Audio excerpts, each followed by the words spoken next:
Kaos. Ya, teh, gimana pagi ini? Seger nggak? Ya ampun, aku baru mandi.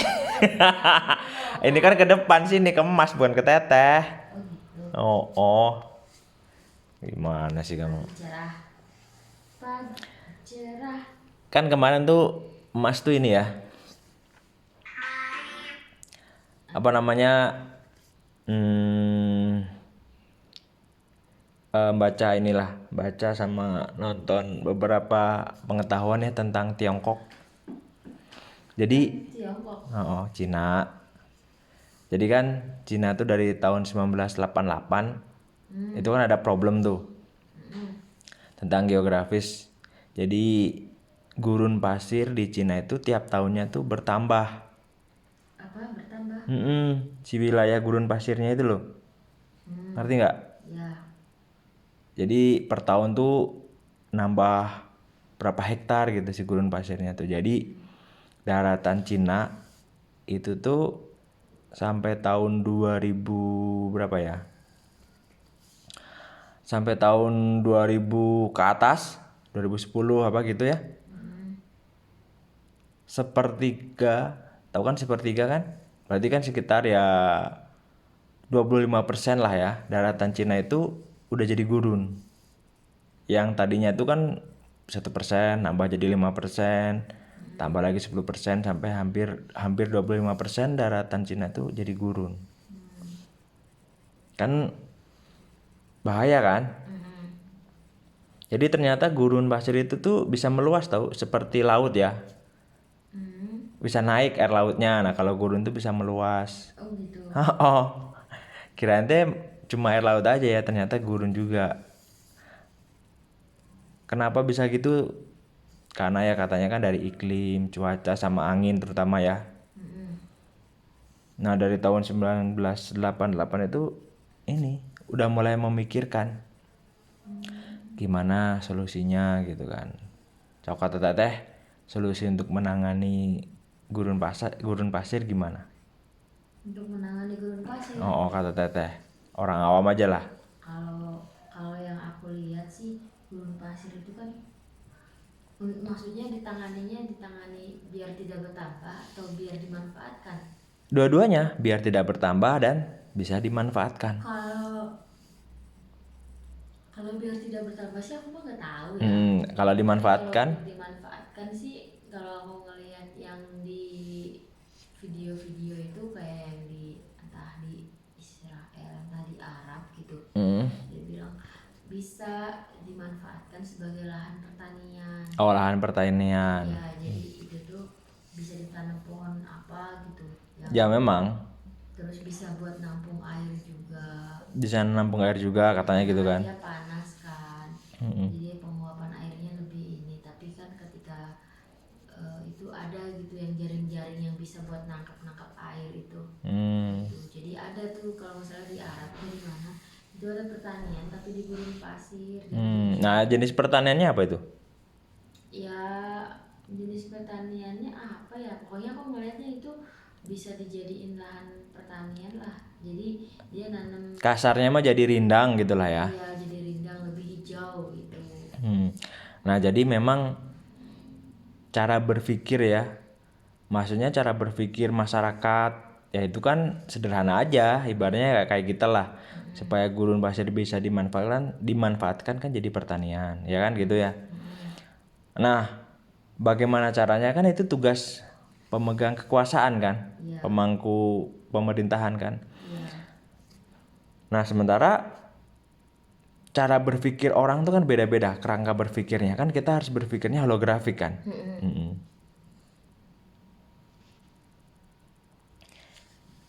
Nah, kita kan bisa ngelihat ya kemampuan pemerintahan ya dalam menangani suatu masalah. Itu kan kita jadi melihat tuh cara berpikirnya gimana kan gitu ya. Nah, ya kalau Mas melihat itu ya, Cina itu pinter sih memang cara berpikirnya pemangku kekuasaannya itu. Gimana pinternya? Kan pertama tuh ditanamin pohon-pohon yang bisa bertahan di gurun pasir. Ya bermaksud bisa menahan angin kan. Tuh cara berpikirnya. Tapi mereka melihat kalau cuma sekedar ditanamin kan nggak produktif, ya kan? Manfaatnya apa ke masyarakat kan gitu. Ngusulin lah misalnya ditanamin pertanian kan itu cara rata-rata orang berpikir begitu kan. Masalahnya kan untuk menjadi pertanian itu kan lahannya harus sesuai kan, maksudnya tuh harus bisa ditanamin, dalam artian hara tanahnya juga harus bagus kan. Nah supaya hara tanah bagus gimana coba caranya kan gitu. Nah memang hebatnya mereka ya, andai kata gitu ya, andai kata tidak dipegang oleh orang yang benar-benar berpikir cerdas, wah itu nggak jadi apa-apa gurun pasir itu. Jadi mereka tuh hebatnya mengkritisi apa yang dilakukan oleh ilmuwan-ilmuwan sekarang, dikritisi oleh ilmuwan lain. Jadi menanam pohon itu bukan solusi, karena setelah jadi pohon ditanamin pohon terus diapain gitu lahannya tuh, kan nggak produktif. Jadi mereka mencari solusi dengan cara apa coba solusinya? Apa? Berternak kelinci. Berternak kelinci. Kan kita tahu ya, pipisnya kelinci, nya kelinci itu jadi pupuk kan? Iya betul. Bisa jadi pupuk. Nah permasalahannya kelinci apa yang bisa bertahan di gurun pasir? Kelinci laut. Nah mereka tuh nyari namanya kelinci rex. Jadi kelinci jenis yang diambil dari Prancis. Nah kelinci ini tuh makanannya bukan makanan biji-bijian, ternyata makanannya tuh akar-akaran. Jadi mereka tuh ini gurun pasir itu diternak ya. Dia tuh sampai mengadakan kelinci sampai jutaan kelinci di situ. Dia kan cepet banget. Dia kan cepat beranak pinak kan. Ya bayangin kalau untuk nyebar pupuk sama orang, ya orang kan tenaganya juga terbatas, waktunya juga, terus bayar gajinya juga kan gitu ya. Terus efek gagal dan enggaknya. Tapi kalau dengan kelinci kan secara alamiah aja itu. Jadi mereka tuh menggali tanah, otomatis kan tanah yang digali itu kan jadi gembur kan. Jadi lunak. Karena sebelum digali kan dipipisin dulu, digali-gali. Jadi si yang tadinya gurun pasir itu luas banyak itu jadi apa coba? Jadi padang rumput tau? Karena itu kan. Bisa ditanamin padang rumput. Nah terus hebatnya lagi untuk menghemat biaya apa coba? Apa? Jadi si kelincinya itu dagingnya bisa dikonsumsi. Bisa dikonsumsi? Iya, kulit kelincinya bisa jadiin bahan-bahan kain. Oh iya. Bisa dimanfaatin. Terus investor jadi nambah kan? Terus ngurus kelinci itu kan gampang. Nggak seperti ngurus binatang kayak sapi, kerbau itu kan beda kan? Iya. Hebat ya, jadi gurun pasir yang tadinya gersang, panas, banyak pasir itu malah jadi padang rumput. Nah rumputnya juga bisa dimanfaatkan kan sama lahan peternakan. Nah andai kata nih negara kita, negara Konoha dipimpin oleh orang-orang yang berpikir cerdas lah gitu ya. Wah sangat maju kan, sangat maju.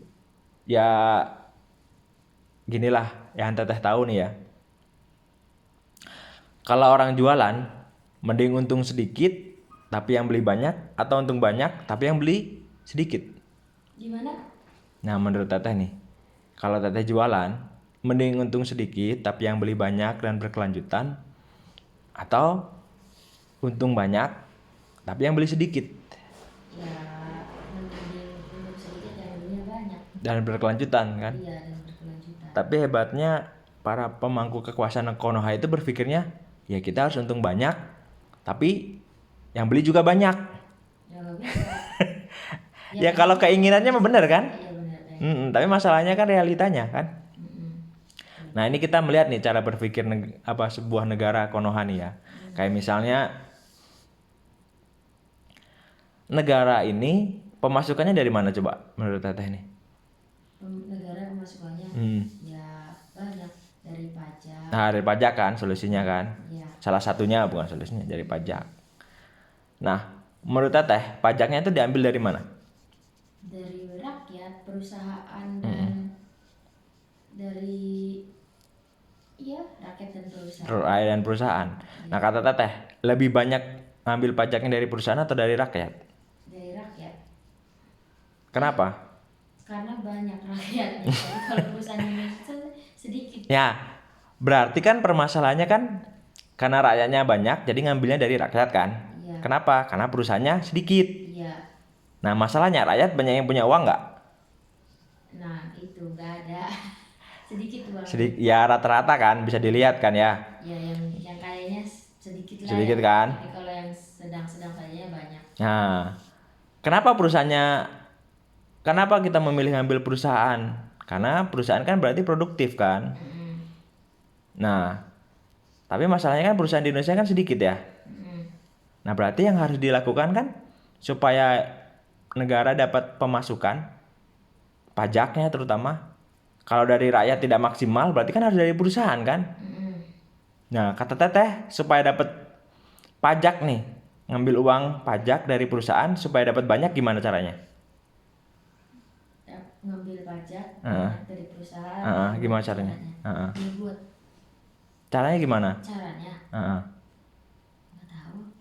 Ya misalnya nih dari masyarakat kan,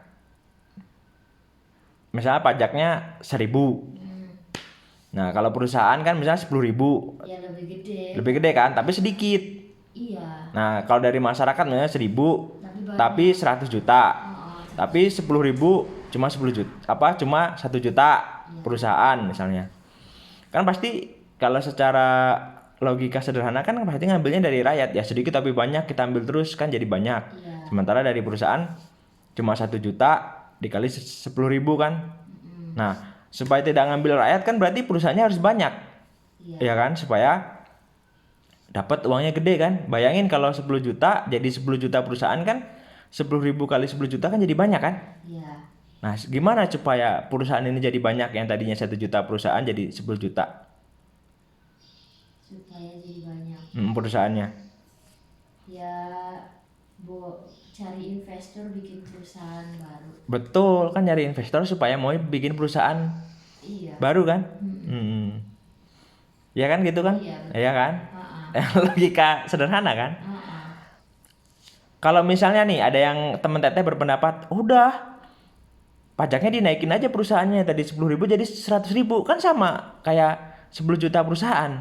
Ya tapi kan untuk penjualannya nggak mungkin bisa target segitu. Ya kata Teteh mending naikin pajak jadi 100.000 atau mending memperbanyak perusahaan supaya banyak invest. Mending banyak perusahaan daripada naikin pajak. Nah, betul kan? Iya. Kan kalau naikin pajak yang tadinya 10.000 jadi 100.000, ada kemungkinan perusahaan tutup. Kan gitu ya? Atau perusahaan kabur. Iyalah. Nah, kan gitu kan? Berarti memperbanyak perusahaan. Iya. Caranya gimana? Ya itu cari sektor-sektor yang belum banyak. Ya kalau sektor di Indonesia kan banyak deh. Iya maksudnya. Dari energi, dari mineral kan banyak kan? Iya maksudnya tuh yang perusahaannya masih sedikit gitu loh. Tapi kalau misalkan sektornya memang banyak. Tapi kayak misalkan kalau batu bara kan banyak tuh sektor perusahaannya. Atau mungkin kalau kayak UMKM juga kan banyak tuh. Nah bisa tuh dikelola, dijadikan jadi industri, jangan home industry, jadi industri yang besar gitu loh. Ya kan, berarti kan secara logika sederhana kan bukan naikin pajak kan? Iya jangan. Jangan kan? Nah, ya contohnya gini lah. Teteh misalnya punya lahan, dijadiin tempat stand-stand perdagangan. Misalnya Teteh lah, lahannya tuh misalnya bisa diisi oleh 100 stand penjualan. Ya kan? Ya kan? Ya. Tapi kan yang punya lahan kan bukan hanya Teteh kan? Ya bisa punya. Orang lain juga punya kan, bisa juga kan. Nah sementara kan teteh nih misalnya bisa diisi 100 stand, tapi baru keisi 10. Ya. Nah misalnya pajaknya 10.000 satu stand tuh. Berarti kan penghasilan tiap bulan ditarik lah 100 dapat 100.000 kan. Ya. Nah supaya standnya banyak gimana kan, kata teteh tadi jangan naikin pajaknya, tarifnya jangan dinaikin, ya tetap 10.000. Iya. Nah tapi supaya stand banyak kan lebih enak kan, dipermudah supaya orang tuh bikin stand di lahan teteh tuh banyak, gampang. Iya, dipermudah dan Syarat-syaratnya gampang kan gitu. Syarat-syaratnya gampang dan mungkin harganya juga lebih terjangkau. Nah kira-kira nih kalau diturunin 5.000 orang banyak tertarik nggak? Ya pastilah. Pasti kan. Misalnya nih yang tadinya 10 jadi 20, itu kan tetap aja dapat 100 kan. Iya. Tapi kan kalau turunnya 50%, anggap aja yang ningkatnya jadi 50 stand. Iya. Ya 5.000 kali 50 kan jadi 250.000 kan. Betul. Berarti lebih banyak tuh meningkat, yang tadinya 100.000 jadi 150.000 kan. Iya. Nah iya, kan harusnya berpikirnya begitu ya. Harusnya sih begitu. Ya karena kan kompetitor orang lain yang punya lahan kan, kalau misalnya kita kemahalan kan bisa aja pindah ke dia kan. Gitu. Ya ada kompetitor yang gitu. Iya kan. Dan ketika kita ya emang kalau di Indonesia itu kan kebanyakan kalau ada yang sukses yang mirip perusahaannya kayak gitu pasti ditiru. Jadi bikinlah kayak saingan. Iya. Gitu kan cara berpikir menangani sebuah negara. Makanya cara berpikir para pemimpin Tiongkok tuh bagus gitu ya. Tapi emang bagus-bagus sih kalau cuman yang aku mau ini tuh ya aku perhatiin nih kalau swasta yang ngebangun itu selalu kualitasnya bagus bangunan gitu atau entah jalan, entah bangunan, entah apa itu hasilnya bagus. Tapi kalau pemerintah Konoha yang bangun gitu dengan dana yang sangat besar tapi hasilnya jelek. Tapi kalau swasta tuh dengan dana yang ibaratnya kayak pas lah yang ngepas tapi hasilnya bagus gitu. Kayak misalkan aku ngelihat apa ya contohnya tuh aku kan datang ke stasiun Cicalengka yang paling ujung itu. Aku ngelihat loh kok toiletnya bagus tapi dari penataan keramiknya di tembok tuh nggak rapi, nggak simetris gitu loh, kayak yang asal jadi. Terus itu padahal belum resmi jadi gitu, masih setengah jadi. Banyak yang kayak udah pada rusak padahal kan masih dalam tahap pembangunan gitu. Aku tuh lihat loh kok kayak gini ya. Tapi kalau misalkan yang ngebangunnya swasta kayak contohnya apa ya, ya contohnya inilah Sumarekon itu kan fasilitas umumnya banyak ya. Aku ngeliat loh kok bagus-bagus gitu loh. Pemerintah yang nggak bisa pemerintah ngebangun kayak swasta kayak gini atau nyontek lah ya istilahnya. Nyontek lah setidaknya. Yang bangun swasta tetap bagus-bagus kualitasnya dan itu tahan lama gitu walaupun tahu sendiri kan rakyat kita masyarakat tuh kan nggak aware atau nggak peduli gitu. Iya rata-rata belum aware lah ya. Tapi kalau ngeliat tuh masih tetap bagus rapi. Dan yang aku suka tuh kalau swasta itu dia punya maintenance gitu, setiap fasilitas umum tuh sama dia rawat. Tapi kalau punya pemerintah kalau punya pemerintah tuh kayak beda lah gitulah ya.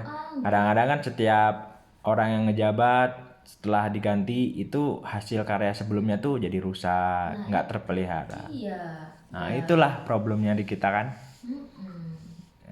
Ya mudah-mudahan nanti jadi lebih baik. Amin. Ya sip.